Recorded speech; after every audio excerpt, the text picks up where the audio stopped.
Assalamualaikum warahmatullahi wabarakatuh. Bertemu lagi di pembelajaran daring ilmu pengetahuan alam. Pada video kali ini kita akan membahas mengenai kalor dan perpindahannya. Yang pertama kita akan bahas mengenai kalor, yang kedua perpindahan kalor, ketiga manfaat dari perpindahan kalor. Yang pertama pengertian kalor ialah salah satu bentuk energi yang bisa berpindah dari satu benda ke benda lainnya karena adanya perbedaan suhu.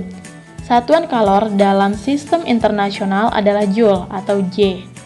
Jadi nilainya jika 1 kalori itu 4,2 Joule, 1 Joule itu nilainya 0,24 kalori, 1 kilokalori nilainya adalah 4,2 kali 10 pangkat min 3 Joule. Alat yang digunakan untuk mengukur besarnya kalor disebut kalorimeter. Berikut ada ilustrasinya.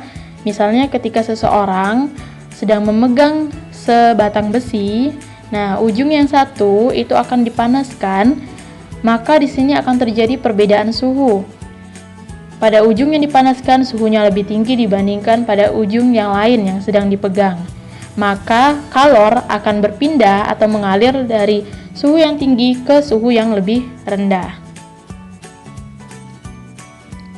Yang kedua, kalor dan perubahan suhu benda. Besarnya kalor suatu zat dipengaruhi oleh perubahan suhu, massa zat, dan jenis zat. Adapun banyaknya kalor yang diperlukan untuk menaikkan suhu benda dapat dihitung dengan rumus sebagai berikut.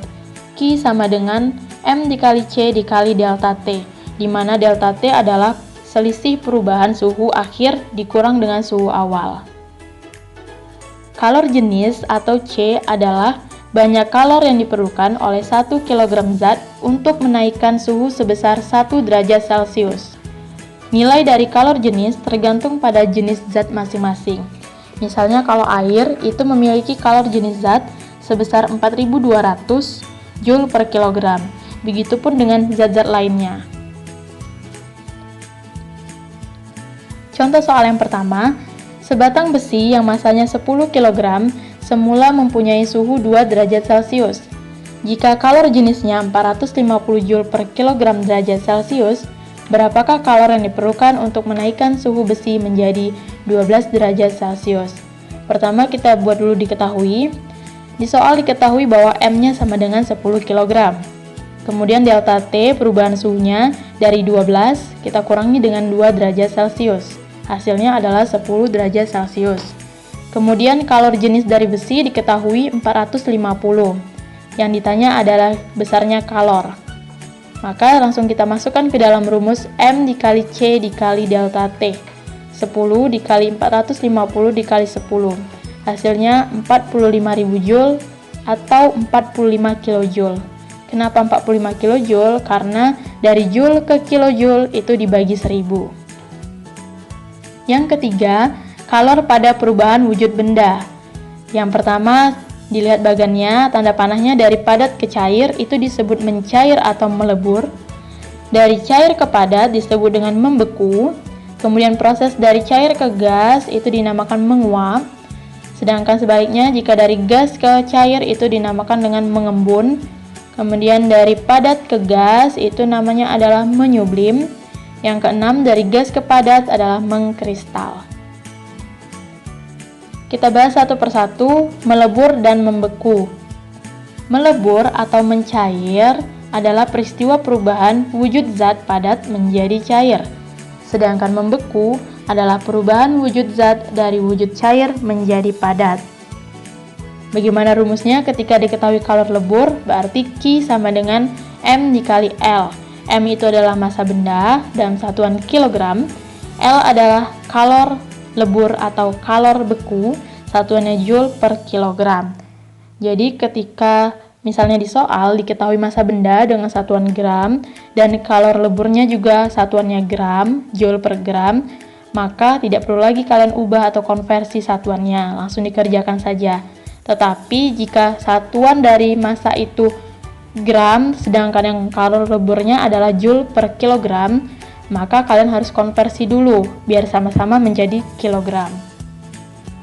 Nah, contoh peristiwa dari melebur atau mencair ini salah satunya adalah ketika mentega dipanaskan maka akan mencair. atau ketika coklat padat yang dipanaskan akan mencair. Nah, itu salah satu contoh dari melebur atau mencair. Sedangkan peristiwa membeku contohnya adalah air yang dimasukkan ke dalam freezer atau kulkas, maka lama-kelamaan akan membeku menjadi es batu atau es balok. Itu contoh dari peristiwa membeku. Yang kedua, kita bahas mengenai menyublim dan menghablur. Menyublim adalah proses perubahan wujud dari padat menjadi gas. Menghablur adalah proses perubahan wujud dari gas menjadi padat. Contohnya, kapur barus yang diletakkan di dalam lemari, maka lama-kelamaan akan habis. Jadi itu proses dari padat menjadi gas. Kemudian, lubang knalpot menjadi kotor dan berwarna hitam karena gas karbon dioksida yang dikeluarkan menjadi padat. Jadi itu contoh dari gas menjadi padat. Yang ketiga, kita bahas mengenai menguap.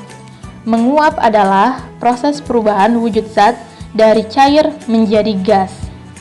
Contoh peristiwanya adalah yang pertama, bensin. Misalnya ada bensin, spiritus, ataupun solar. Jika dibiarkan di udara terbuka, lama-kelamaan akan habis karena menguap menjadi gas. Contoh kedua, baju basah apabila dijemur, lama-kelamaan akan menjadi kering karena air menguap. Yang keempat, kita bahas mengenai mendidih dan mengembun. Mendidih adalah peristiwa penguapan zat cair yang terjadi di seluruh bagian zat cair tersebut. Sedangkan mengembun adalah perubahan wujud zat dari wujud gas menjadi cair. Contoh dari peristiwa mengembun, dinding luar gelas basah apabila gelas berisi dengan air. Kemudian titik-titik air atau embun di dedaunan pada pagi hari. Nah, itu merupakan contoh dari mengembun. Adapun secara matematis, kita dapat mencari kalor apabila diketahui kalor uapnya. Maka rumusnya adalah Q sama dengan M dikali U, di mana M adalah massa zat, sedangkan U adalah kalor uap. Selanjutnya, asas Black. Hukum kekekalan energi adalah kalor yang dilepaskan akan sama dengan kalor yang diserap. Pernyataan ini dikemukakan oleh Joseph Black dan dikenal sebagai asas Black. Jadi maksudnya adalah kalor yang dilepas itu sama dengan kalor yang diterima. Jadi Q lepas sama dengan Q terima. Di mana Q tadi rumusnya adalah M1 dikali C1 dikali delta T1 sama dengan M2 dikali C2 dikali delta T2. Nah, di sini delta T1 adalah perubahan atau selisih dari T1, T awal maksudnya, dikurang dengan T akhir. Sedangkan untuk yang delta T2, T akhirnya dikurang T2 atau T awal. Kita bahas dalam soalnya. Seorang ibu memandikan bayinya dengan air hangat. Ibu mencampurkan 5 kg air panas, 80 derajat Celcius, dengan 10 kg air dingin, 20 derajat Celcius. Berapakah suhu akhir dari air hangat yang diperoleh? Maka kita buat dulu diketahui, M1-nya adalah 5 kg, T1 adalah 80, M2 10, T2-nya adalah 20. Sedangkan kalor jenis air itu adalah 4200 Joule per kilogram. Ini sudah ketetapannya, sebelumnya sudah kita bahas bahwa setiap zat itu memiliki kalor jenis yang berbeda-beda. Nah, yang ditanya di sini adalah suhu akhir, berarti T akhir yang ditanya.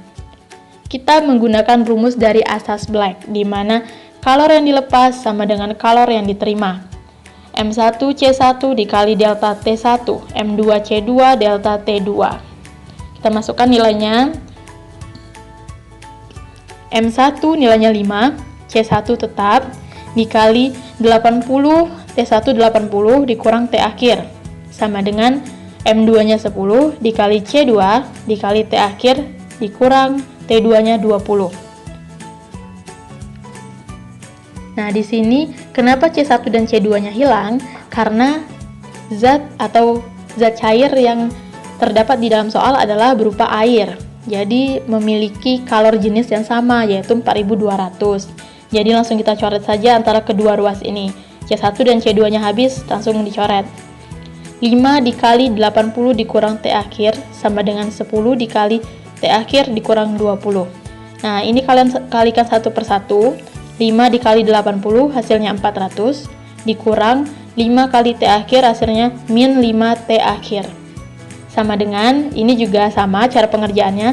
10 dikali T akhir berarti 10 T akhir, dikurang 10 kali 20 hasilnya 200. Nah, sekarang kalian kelompokkan yang tidak ada T akhirnya, dikelompokkan, yang ada unsur T akhirnya, silahkan kalian kelompokkan. 400 ditambah 200, kenapa ditambah? Karena berpindah dari sisi sebelah kanan, pindah ruas ke kiri, jadi tandanya menjadi positif. Sama dengan 10 T akhir, ini juga berpindah ruas, jadi dari negatif berubah menjadi positif, 5 T akhir. Langsung ditambahkan seperti biasa, 400 tambah 200 hasilnya 600, kemudian 10 ditambah 5 hasilnya 15 T akhir. Untuk mencari T akhirnya sama dengan 600 dibagi 15 hasilnya 40 derajat Celcius. Jadi suhu akhir air hangatnya adalah 40 derajat Celcius. Baiklah, itu tadi penjelasan mengenai materi kalor dan perubahannya. Sampai jumpa di video lanjutan pada pembelajaran ini. Jangan lupa di subscribe, like, dan share video dan channel YouTube ini. Wassalamualaikum